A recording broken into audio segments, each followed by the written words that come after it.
What's up, y'all? Hope you're all doing well. Welcome to my YouTube channel, The Music Corner, where we talk about music, nothing else. Hope you're all doing very well. Hope you're all ready to hear my music opinions. I'm here to just weigh in on the big three topic. As we all know, this year was, a pretty major year for rap beefs, especially, amongst the big three, Kendrick, Drake, and J. Cole. So, yeah, I saw a bunch of people online making lists of their rankings of all the big threes albums, so I just thought maybe I could weigh in on it to give my own opinion. So yeah, that's what this video is going to be about. Okay, now rules. I'm only going to be covering the studio albums, so no mixtapes, no compilations, no collab albums, and no unfinished albums. So that means I'm only going to be covering all eight Drake albums, all 5 Kendrick albums, and all 6 J. Cole albums. So yeah, without further ado, let's get into it. Yeah, so number 19 on my list is gonna be Honestly Nevermind from Drake, and yeah, we dropped this a couple of years ago in 2022. And yeah, this album sounds, it's not produced very well actually. Like a lot of the songs actually kind of sound like demo versions. They sound very incomplete. They just don't sound like he was done producing them. It really does sound like some more needed to be done when it came to the production on this album. Yeah, and even besides the songs just sounding unfinished, like there was some really weird, questionable sampling choices on this, like that squeaking bed noise on the song Currents. That just sounded weird, honestly. And honestly, lyrically, it's not very good either. It kind of just sounds like Drake is just freestyling, like it's just like the first thing that he thought of when he first heard the beat is what he put on the final version of the song. No matter how bad it was, it doesn't sound like genuine thought went into the lyrics of this album. And yeah, content wise, it's really just Drake, just the Drakiest lyrics ever. Content wise, like the deal, just troubled relationships, longing for an ex, I miss you, I'm Drake, come back, just stuff like that. Just the Drakiest lyrics ever. Was actually kind of boring for me content wise, to be completely honest. Yeah, but honestly, like I do respect, Drake's ambition with this album. He went into this album with, a sonic concept, dance music. He tried to, actually switch up his sound and be creative with this album, but the execution just wasn't all there. The execution it didn't work.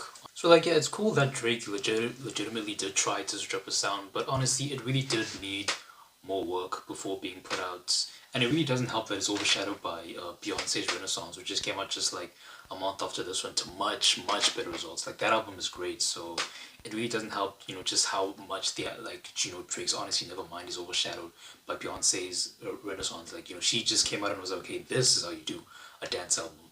So there are a couple of songs on this that genuinely do touch on how good of an album this could have been, like Massive, Falling Back, and Flights Booked, but it's honestly, it kind of feels just like a little too late at this point because the rest of the songs just aren't very good at all. Yeah, those other songs really do keep this album from reaching its full potential. So yeah, but like the last song is really good. The only rap song on the album, Jimmy Cooks. That song, sorry, is pretty great. It's a really decent way to close off this otherwise really pretty bad album from Drake, actually. Okay, next on my list, guys, is gonna be Certified Lover Boy by Drake again. And just right off the bat, the first song, the intro track, Champagne Purgy, it's one of Drake's best intros ever. Just the beats, Drake's delivery and performance, just... This is also Drake at his most toxic too. Like he really leaned into his inner future on this album. It really is a far cry from his soy boy, take care days. He really is a toxic king on Certified Lover Boy. But this album is very boring. I'm gonna be honest. Like, I didn't really care for anything that Drake had to say on this. To be completely honest, he was really just doing a Future cosplay, and it really just didn't work. A lot of the toxic king lines and nasty relationships Drake was talking about here, I found painfully uninteresting. He really did talk about relationships in a much more interesting fashion on his previous albums when he was just being himself on. But I really don't know what we're expecting, to be completely honest, when Way Too Sexy is the lead single of this album, potentially his worst single ever in my opinion. And it somehow went to number 1, ladies and gentlemen, so yeah. The only stuff that I can think of that I actually liked is the stuff about him being a new father. That was actually, I guess, pretty insightful into Drake's new life as, being a dad now. His production on this is also just more of the same generic trap beats and like what's popping at the time. Like the thing about Drake in the latter part of his career is that like if there's a really big artist popping at the time, Drake is bound to bite off of it. Yeah, with a lot of the beats on CLB, I really do see them being on some of the albums of some of the biggest rappers of that time. I really do see a lot of the beats on this being on a Lil Baby, Lil Durk, Future, or 21 Savage album. This album doesn't feel like it has its own identity. And bro, this album is so long, and it's also quite homogeneous with its sound too. Like the differences between each beat is like very minuscule. So like the songs do like end up blending together at some point. So like if you do eventually get to track 7, then hold on, buddy. You got 14 more of those left. So like the songs really do sound very similar on this album. Alright guys, so next on my list is gonna be For the Dogs. And honestly, this album, it honestly feels like more of the same from Drake, honestly. This honestly felt like the same mediocre, half-baked, super long, boring, generic sounding format for an album that he's been giving us since Scorpion. After at least trying to strip his sound with honestly Nevermind and actually creating a competently made, good sounding collab album with 21 Savage and Her Loss, it felt like Drake like honestly regressed with this one. Besides, producing some hilarious memes and sparking one of the best rap beefs and battles in hip hop history, this album really doesn't warrant much of a revisit, honestly. The beats were really bland. It's just, some more generic trap beats, except for a few bright spots here and there. And lyrically, it's still more of the toxic masculinity stuff we heard on CLB. More boring relationship songs. It's a Drake album. It's a Drake album, so naturally an album as high budget as this would have some star-studded appearances, but it doesn't really save it, to be completely honest. And yeah, those star-studded appearances being SZA on Slide Me Out did a great singing performance. Snoop Dogg, George Clinton, Sade Adu, they provide the Bark radio outros of Drake. And J. Cole in by far the best feature and verse on the whole album. A Rising Star promotion with Tizo Touchdown and Needs features. I guess I can't complain too much about the features. They all did their thing, and it honestly felt like they put more effort into their performances than Drake did on his own albums. Okay, and number 16 on my list is gonna be Scorpion. And honestly, sonically, this is one of Drake's most boring albums. The beats sound like generic mainstream trap or pop beats. Drake started to drift from his signature atmospheric type beats, and I honestly felt like his new choices for production were quite uninspired, to be completely honest. Like modern Drake pretty much started with this album. And I also don't feel like Drake had much to say on this album too, to be completely honest. Like it's just stories about people coming after him and haters and fake friends and being stabbed in the back over and over, yada yada. Yeah, it was either that or some lame, uninteresting love song. And like there are too many stale tracks on this, like non-stop. I'm upset. 8 out of 10. Can't take a joke. Peak. Ratchet Happy Birthday. In My Feelings. Like, but there are a few bright spots on this album that put it above, the other albums that followed this one that Drake would essentially format around. So like the songs like I guess yeah, Elevate, and it kind of gave a glimpse to to Drake's old sound, and the heavily vocal samples on Emotionless and Sandra's Rose.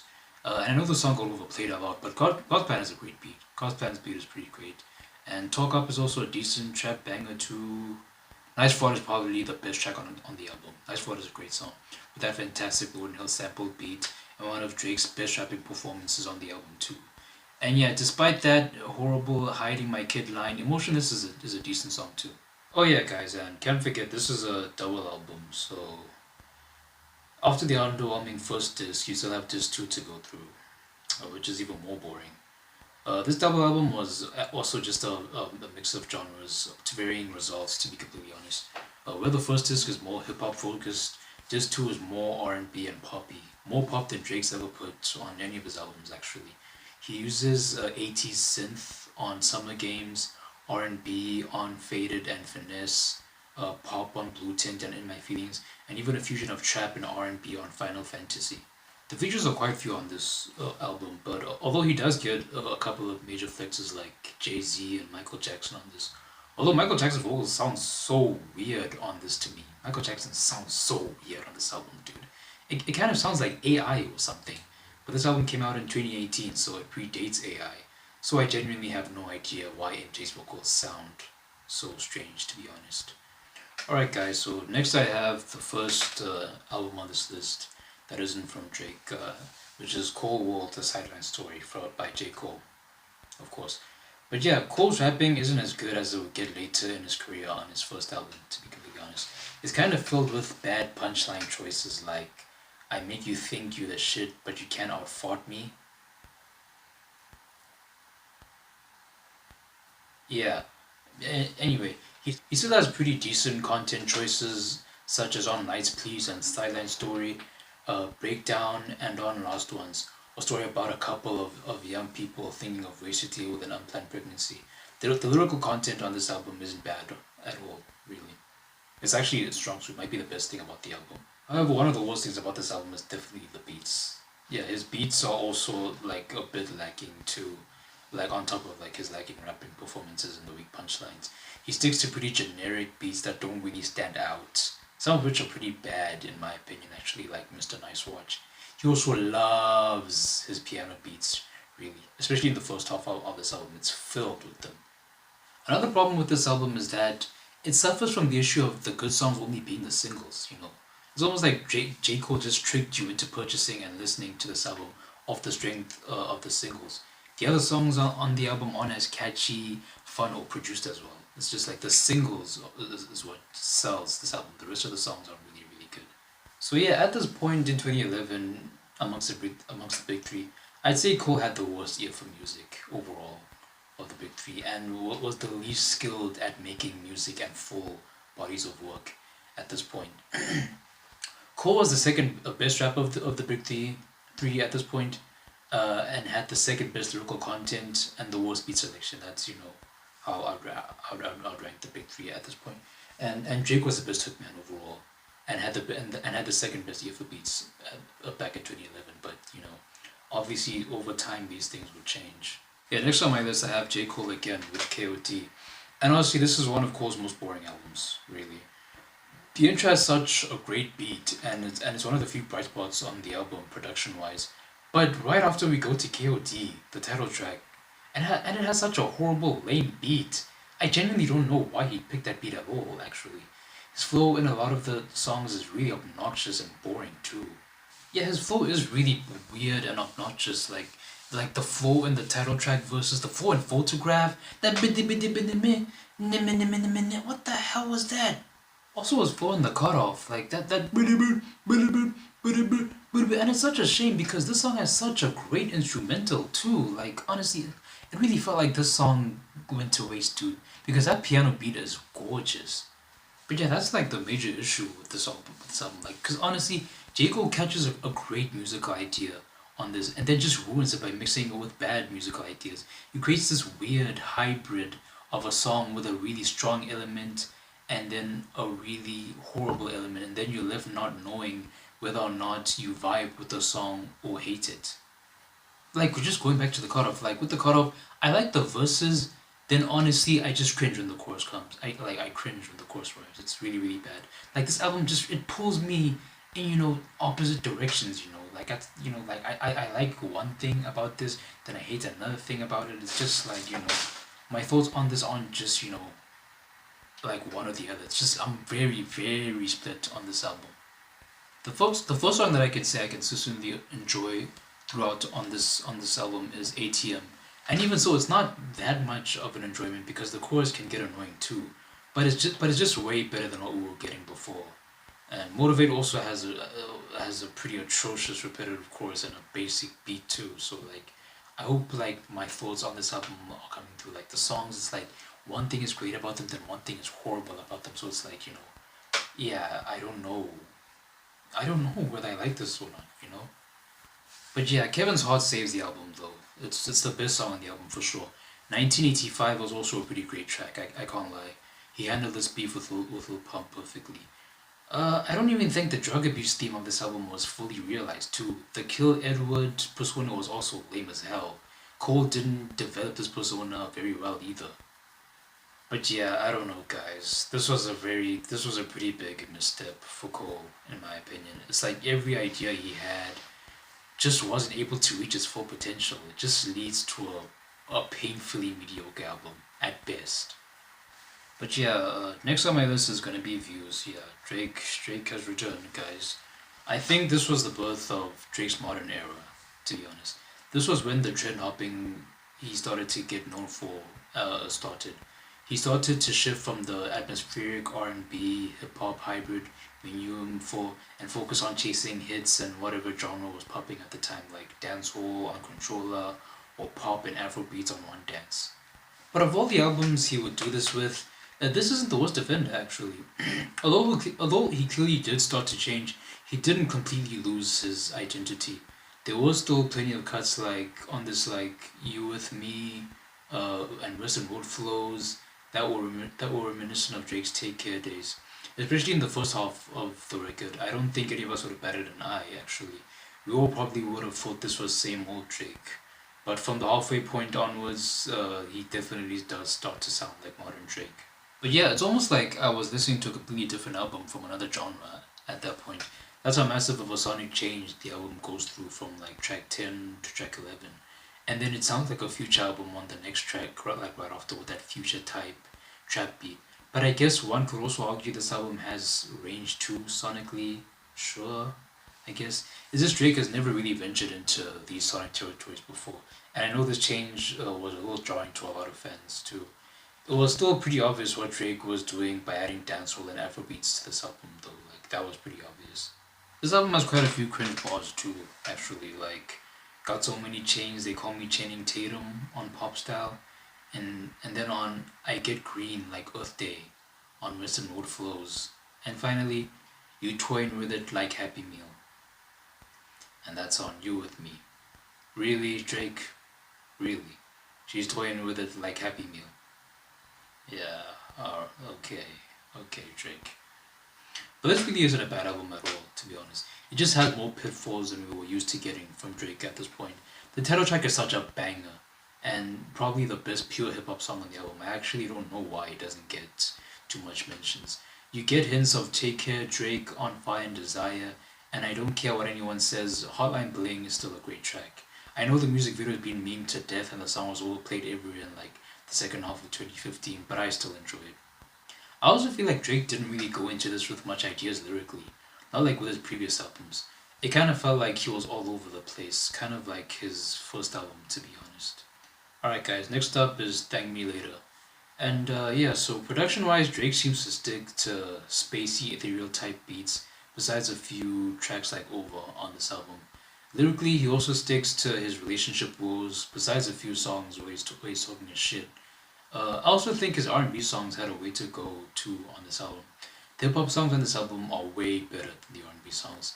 I just found those painfully uninteresting, like when he took the R&B route. Yeah, because I didn't care about the stories he'd tell in them or his relationship woes. I don't think he made those type of R&B songs where, you know, you'd be thinking about a lover or a crush or something while listening to them. They really just have you wondering like why is Drake still in this relationship? Or why he's so obsessed with whatever girl he's talking about. Like except for Best I Ever Had from So Far Gone, which was a bonus track on this album. That was a really good R&B song. That's the one R&B song that showed the potential of R&B Drake, in my opinion. He'd make more R&B songs of that caliber following this album. But hip hop Drake though, when he was rapping, however, he had bars. He just oozed confidence. He really had me feeling hyped too. He really just spat fire on those songs. Drake also did a really good job singing the hooks too. You know, like he really did a stellar job on the hooks. His singing voice really can't be understated. But yeah, but also there's so many forgettable songs on this. You know, that don't even get brought up when talking about Drake's music anymore. This actually kind of feels like a Take Care light. You know, kind of feels like a light version of Take Care, because it has just as much R&B elements in it, but Drake definitely had some improvement to do when it came to his R&B side. I don't think he would have been the Drake of today, the biggest rapper in the world, if he kept doing projects of this quality. It's quite an inconsistent listen, but not bad overall. Actually, it leans closer to the good side. All right, guys. Next up on my list is gonna be "For Your Eyes Only" by J Cole. This album is like a failed Good Kid, Mad City, in my opinion. Like, it also tries to do the thing of telling the story at random and not in order, but it doesn't execute it as well. The main narrative is basically told in full in the closing track, so much so that the other songs don't really need you to listen to them to get the full story of the album. You could really just skip to the final track. This album has a very chilling intro with the xylophone and jazzy production. It kind of fits the despair in the lyrics that Cole raps in the song. This album is told from the perspective of Cole's deceased friend James, and in the intro, Cole raps about feelings of an impending doom, kind of a precursor to the events that occur in the rest of the album. This is honestly one of Cole's best intros, to be honest. For Whom the Bell Tolls is such a great tone setter, in my opinion. The overall narrative Cole tells in this album is somewhat compelling. I just feel like he strays off topic a little too much on this album. I love the song Neighbors. It has such a chill beat and Cole's flow goes hard on it too, but it has nothing to do with the story of the album. Dreamville members confirmed this too. It was just a random interesting story that happened to Cole early in the year this album came out. And I think it could have made it to another album, to be honest. Folding Clothes too has nothing to do with the narrative. He's talking about folding clothes for his wife and literally talks about watching Netflix and eating breakfast with her. I thought that was unnecessary too. Like why? It also kind of hurts the idea that this album is a tape James Cole's friend left for his daughter. Why would there be a song about Cole eating breakfast, folding clothes, and a story about Cole getting raided by the cops over a misunderstanding on this tape if it was intended for Cole's friend's daughter? I also feel like he should have dived deeper into why his friend got killed and his life as a drug dealer instead of just small references to it. Like, he should have fleshed out the story of his friend's life a little bit more. When the album stays on topic, it really does hold your attention, especially since James keeps referencing his impending death. It's like it also kind of puts you on edge too as the listener in anticipation of this character's death. His paranoia is palpable. The story about how Cole's friend met the mother of his daughter was told well too. Production wise, this album is good too. It hasn't quite reached the production heights of Cole's previous albums at this point, but there are a few great beats on this, namely For Whom the Bell Tolls, Neighbors, and the title track. The lo-fi production on the album also kind of helps the tone of the album too. Yeah, to sum up my thoughts on this album, it's a decent album, has great songs on it, even Cole's masterpiece in the title track, but the execution of the story needed some work, strayed off topic too much, and it needed more character development. Alright guys, next up on my list is going to be J. Cole again with Born Sinner. Now, I feel like this was Cole's true breakthrough into the mainstream. The singles on this album are more iconic in Cole's catalog than in his debut. She Knows, Cricket Smile, Power Trip are all more iconic and beloved than Workout or Can't Get Enough. This is also one of Cole's best produced albums. The dark opening track, the couple of throwback tracks and odes to A Tribe Called Quest and Outkast, it felt like a precursor to his next album, his best produced album, in my opinion, the album that follows this one. At this point, I also feel like his ear for beats became more diverse and might have even surpassed Drake's ear for beats, in my opinion. His lyrical content was still decent, and I don't think it was too much of an improvement from his debut album, actually. It's actually a little all over the place, content-wise, if I'm being honest. It doesn't have an overall theme, content-wise, in my opinion. He's still talking about his come-up and some of the women he has or had in his life, largely. He also fills it with classic uplifting Cole tracks like Cricket Smile. His looks are still not too much to talk about, but he gets good R&B artists to help to handle them for him, like Miguel, Jhené Aiko, TLC, even Kendrick on Forbidden Fruit, who does a decent enough job on the hook. Cole's rapping on this album is also pretty decent, but he does have some weird lines here and there, like the homosexual bars in Illuminati and the What You Eat Don't Make Me Shit bar on Forbidden Fruit. But his rapping definitely improved overall. I think he found a decent flow to stick to, and his storytelling was great too, especially on Let Nas Down. I always thought that song was endearing, to be honest. Just a song about letting down someone you look up to and wanted to impress. I think it's actually a pretty relatable song topic. Okay, so next up is going to be Mr. Morale and the Big Steppers by Kendrick Lamar, the first Kendrick album on my list. So this is probably the most therapeutic album in rap history. Kendrick opens up the door to talk about various personal issues, such as grief, daddy issues, adultery, even childhood trauma from various forms of abuse. He even opens up about past traumas his family members have gone through and needing to get himself a therapist too for the things he's been going through for like what did he say? I think it's 1,855 days. He goes into extensive details on these and some of the coping mechanisms he uses, such as purchasing expensive cars and living a life of luxury on United in Grief. Kendrick also opens up about the hurt and trauma he caused others, such as infidelity issues, which he refers to as his lust addiction. He also talks about how he held food drives in his community that negatively affected the health of his community. He really gets extensive in this. He also hones in on black trauma specifically and issues that seem to affect the black community more than other races. In particular, fatherlessness on the stellar father time, which often leads to gang culture. He also attributes the violence inflicted on women by men to daddy issues and thanks his own father for imparting wisdom onto him that helped him achieve all that he has in his life. So yeah, content-wise, this album is great. It might actually be the best-selling point of the album. Even in this too, the content is great. The song Crown is another pretty great track, where he discusses his fame and influence in his community and not being able to please everyone. He even expands on this on Savior's intro, where he talks about the dangers of over-idolizing celebrities and reminding people that they're not some kind of messiah. Silent Hill is also another great track where he discusses getting rid of backstabbers and snakes in a circle. He also references numerous well-known celebrities and their traumas from abuse on Mr. Morale, and tying that back to the themes of trauma in the black community. Child sexual abuse and generational curses or trauma are touched on Mother I Sober. Like, dude, this is a really heavy album content-wise. Production-wise, I don't feel like Kendrick is breaking new ground or anything, to be honest. It's not the jazz rap opus that Pimp A Butterfly was, and it doesn't have a flurry of iconic beats like on Good Kid, Mad City. But the beats are good. They're really good. Count Me Out, Silent Hill, and Mr. Morale have fire beats. I also feel like his rapping isn't as strong on this album as it is on his previous albums. I can't think of any flows, rhyme schemes, or any of the other technical aspects of rap he excelled in on this album. Kendrick also sings quite a few times on this, and I don't think it produced favorable results, really. Looking at the song Purple Hearts and Count Me Out, those are good songs that really could have been perfected without some parts of Kendrick singing. I think Kendrick doesn't overshoot in the verses on Count Me Out, and those are the best parts of the song. But he stretches his vocals on the chorus, and it's hard to listen to be honest. Oh, and features-wise, Kendrick had some great picks who delivered. Samford delivered, Ghostface Killer, Summer Walker delivered with her heavy vocals, except for that eating ass line. It just makes me cringe.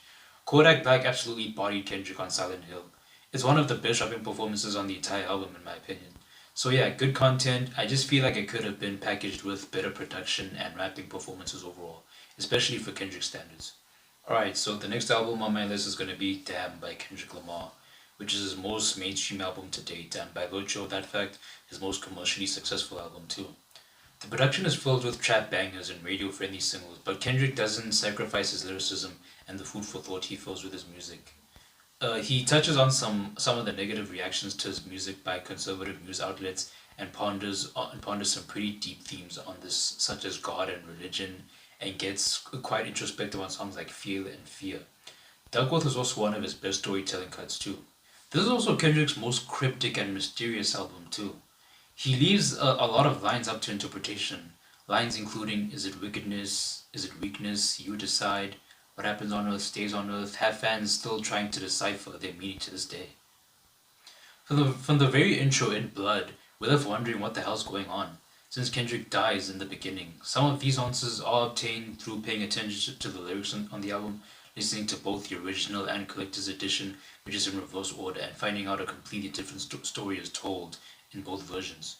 I kind of think he doesn't quite reach the heights of some of his other works on this one.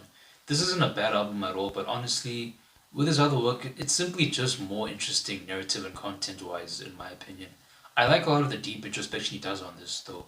He often gets a little self-deprecating on this too. Kendrick never ceases to be able to effectively get the listener emotional, and it really does show on this album.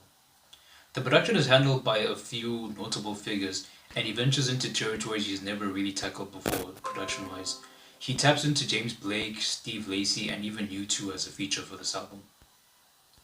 This also has some of the weirdest Kendrick bars for me, like, if I had to slap a pussy ass nigga, I'ma make it look sexy. Like what the hell does that mean, Kendrick?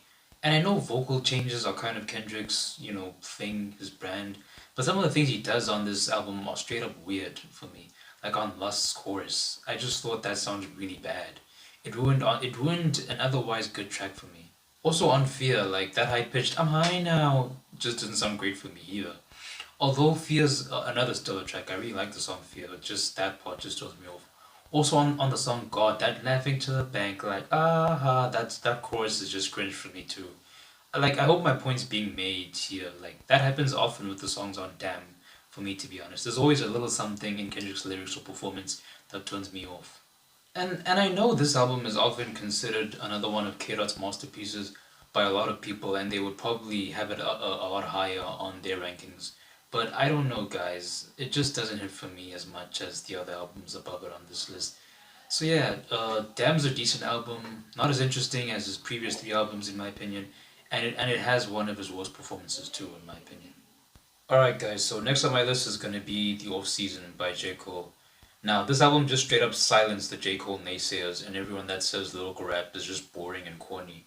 This album has bars upon bars, like Cole's wordplay, his flow, his punchlines, and lyricism is really at its peak on this.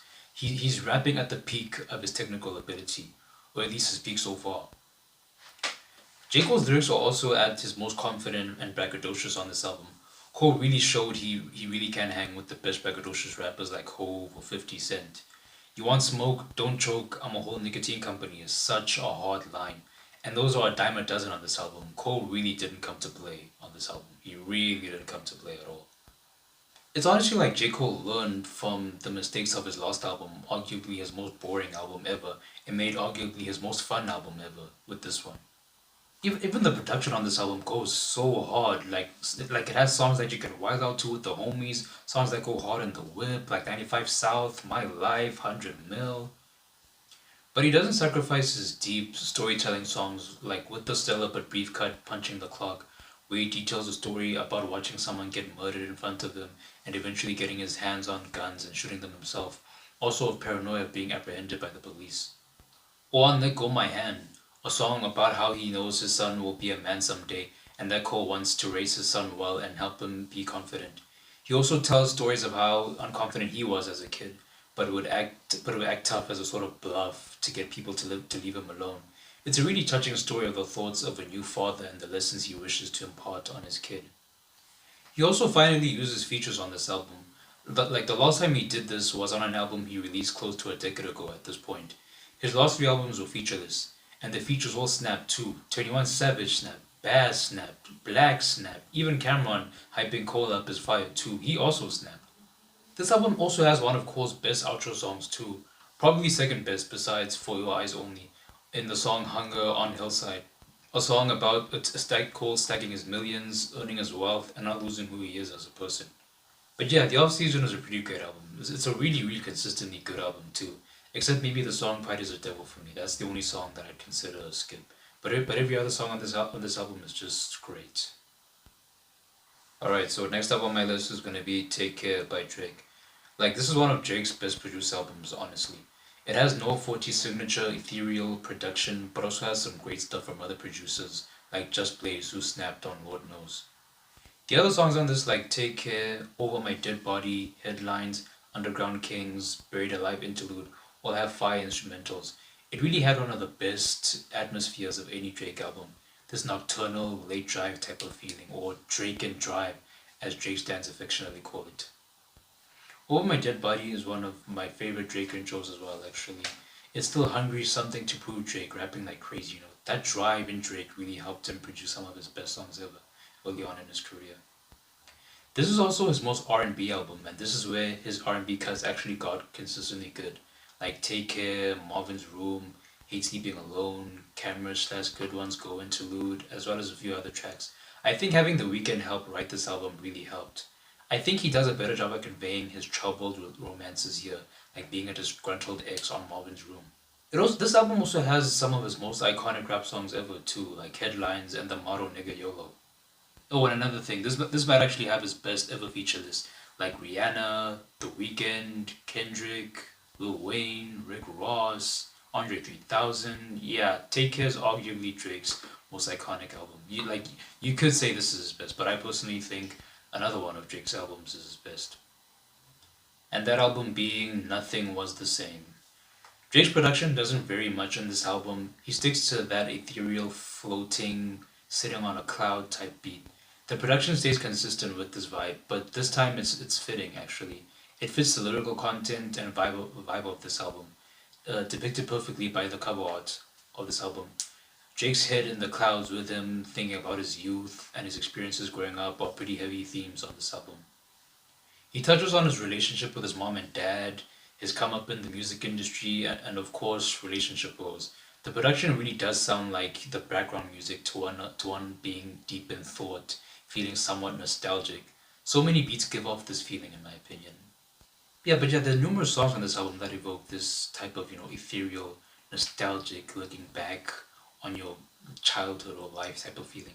Songs like Tuscan Leather, Furthest Thing, From Time, Too Much, Pound Cake, Paris Morton Music, and like for example, From Time with its like heavenly echoes and vocal effects, as well as the beautiful piano in the outro, is another fantastic example of the up on a cloud feel this album evokes. Drake's beat choices and the producers he tapped into on this deserve all the praise. To be honest, they really did tap into that cloud sitting on a cloud type of feeling this album has.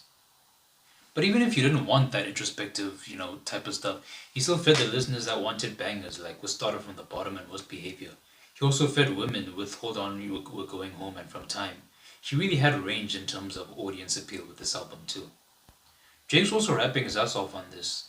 Tuscan Leather is one of his best ever rapping performances. Lyrically, it might be at Drake's most mature effort too. Talking about getting closer with his dad and the conversations they have together, wishing he could go back to his childhood, feeding off of the negative energy he was receiving during his come up and using it to motivate him to grind harder. His R&B cuts are also at their peak on this, like "Hold On, We're Going Home." Like that song is just magic and one of Drake's best R&B songs. It's produced so well too, tapping into 80s synth pop. The features on Nothing Was the Same also did their thing, although it's actually quite sparse when it comes to features now that I think about it. Jay-Z came in and had arguably the best verse on the whole album. Jhené Aiko sounded like an angel on From Time. Sampha Singh on Too Much is just beautiful, man. In fact, staying on Too Much, like just that whole song, in fact, the piano beat, the looped vocal sample in the verse beat, Drake's lyrics on this song about familial issues are so personal too, and even using something like his uncle giving up on his bucket list as motivation to keep working to achieve his dreams and passing that message on to the listener, like that song is just beautiful, but dude, like I could really go on because Too Much is my personal favorite song on this album, so like yeah, overall Nothing Was the Same as a stellar album, and it's Drake's best album in my opinion. Alright, so at number 4 I have Section 80 by Kendrick Lamar. Like now, okay, so Kendrick was just so hungry in this. He was really rapping like he had something to prove. Like F.U. Ethnicity and Rigor Mortis, like he really had one of his best rapping performances on those songs in my opinion. Lyrically, he tackles themes about growing up in the hood, racism, having to grow up faster than the average person, crime, drug abuse, dying young, all the ills that came with growing up in Compton. He's also by far the best storyteller of the big three too. He has you hung on his every word, like on Tammy's song or Keisha's song. He just had the most interesting lyrical content of the big three for me at this point in time in 2011.